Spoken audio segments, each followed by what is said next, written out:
Hello students, welcome to today's lecture on Ved and rituals.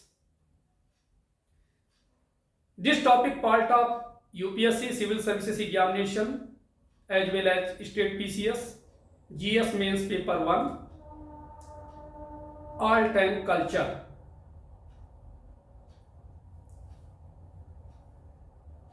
Art and culture एक ऐसा topic है, आप सब जानते हैं कि प्रिलिमिनरी में भी इससे क्वेश्चन आते हैं और मेन एग्जाम में भी क्वेश्चन पूछे जाते हैं, चाहे आप सिविल सर्विसेज एग्जाम्स में क्लियर हो रहे हो या स्टेट पीसीएस एग्जाम्स में या अदर कॉम्पिटिटिव एग्जाम्स में।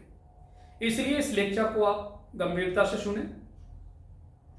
Now let us start Veda and rituals. The Veda, ancient India sacred text, hold immense significance in understanding the country's spiritual and cultural heritage.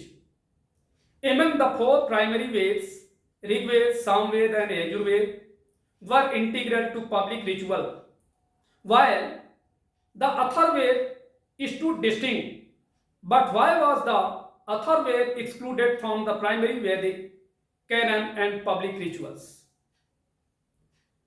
Let us delve into the fascinating history and characteristic of the Atharva Veda to understand its unique position. The three primary Vedas, Rig Veda, Samveda and Yajurveda,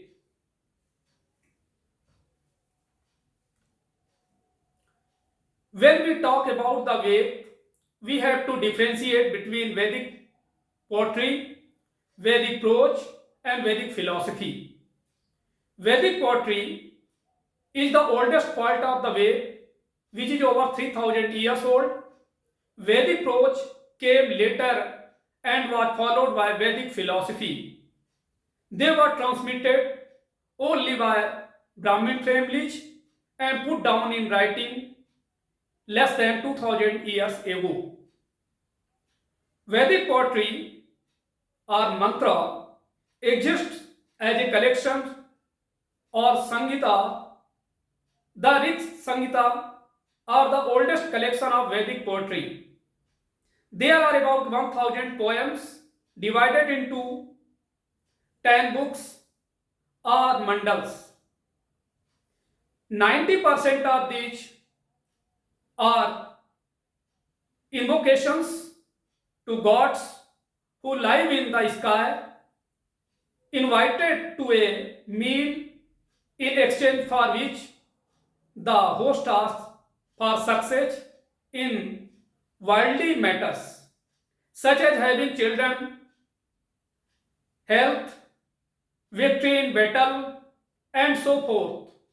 10% are linked to various kinds of philosophies and speculations about the world. Now, let us start Vedas and rituals. A portion of the Rig Vedic poetry becomes part of the same Veda, Samveda, where words of the Rig Veda are turned into the melodies. The melodies are of two types. The first is sung in the settlement called the Gramgan, and second is sung in the forest known as the Aranyagan. The Yajurveda also contains many Rigvedic poems. Additionally, it has a few original ones too, but these poems are specifically linked to performing rituals. There are special poems known as yojas, which are meant to be said when performing certain ritual actions. The Rig Veda can be said to be lyrics, Samveda the music, and Yajurveda the instructions, all three of which form the Five are the primary Vedas. In many scriptures, it is these three that are considered the Ved. They were part of public rituals. The Atharva Veda is also a set of poems, but these were primarily spells used for the domestic matters such as health, good fortune, and to ward off malevolent spirits and people's jealousy and anger. There are some speculative hymns here too, but generally the Atharva Veda was not seen as a part of the primary Vedic canon. They were not part of public rituals.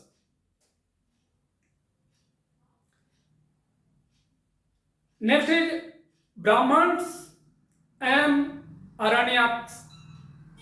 Rigveda was compiled in the Haryana region.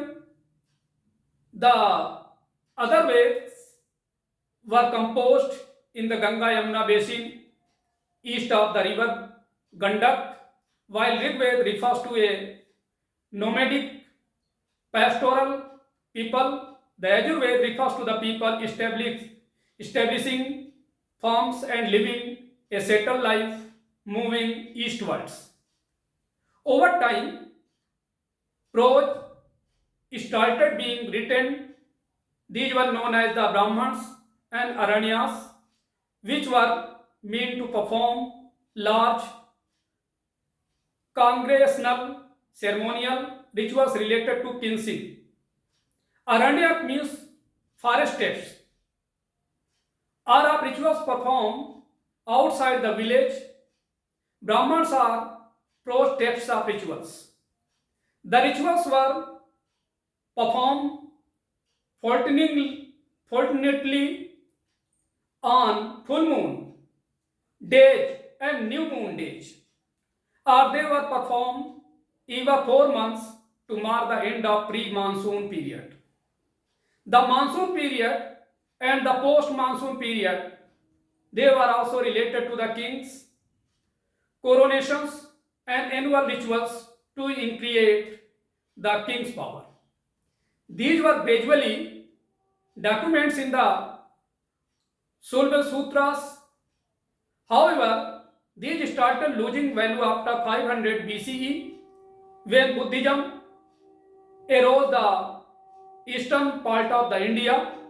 After this period, we find mostly domestic Vedic rituals becoming important, and these are documented in the Greek Sutra. Another set of approach that emerged around this time was the Shastra literature such as the Dharma Shastras. Vedic philosophy. After 500 AD, we find both Vedic poetry and Vedic prose losing their value and a gradual rise in Vedic philosophy, which is traced to the Upanishad.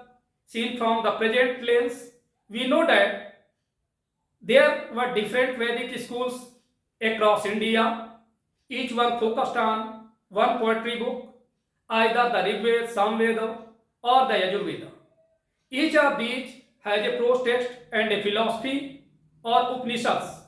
But today, when people talk about the Vedas, they refer to the Vedic philosophy or Vedanta. These became popular after 500 AD, especially after 800 AD. Thanks to Adi Sankaracharya and those who followed him. In Vedic philosophy, ritualism is downplayed and more importance is given to philosophical idea like Atma and its relationship with the human body and the world around us. These are concepts like moksha or liberation. The ritual schools or Mimamsa school eventually merged with the temple practices. Even today, when people refers to the word Ved, the really refer to the Vedic philosophy and very little to the Vedic poetry, Vedic chanting and Vedic rituals. इस lecture में आप सबको अब ये जानना आवश्यक है कि इस टॉपिक से संबंधित मेन में क्वेश्चन कैसे बनते हैं या मेंस में किस तरह से प्रश्न पूछे जाते हैं। तो इस लेक्चर को सुनने के बाद इस प्रश्नों का आप उत्तर लिखने का अभ्यास करें, क्योंकि writing skill is the main important skill for many examination. So मैं आपके सामने क्वेश्चन बताता हूं कि क्वेश्चन कैसे जनरेट होंगे। First is like as discuss the essence of the Vedas, and next question generate what are the silent features of the Vedic period, and next question is comment on the significance of Vedic rituals in Hinduism, and next question is what is the difference between the Vedas and the Vedic philosophy. Thank you. Have a nice day.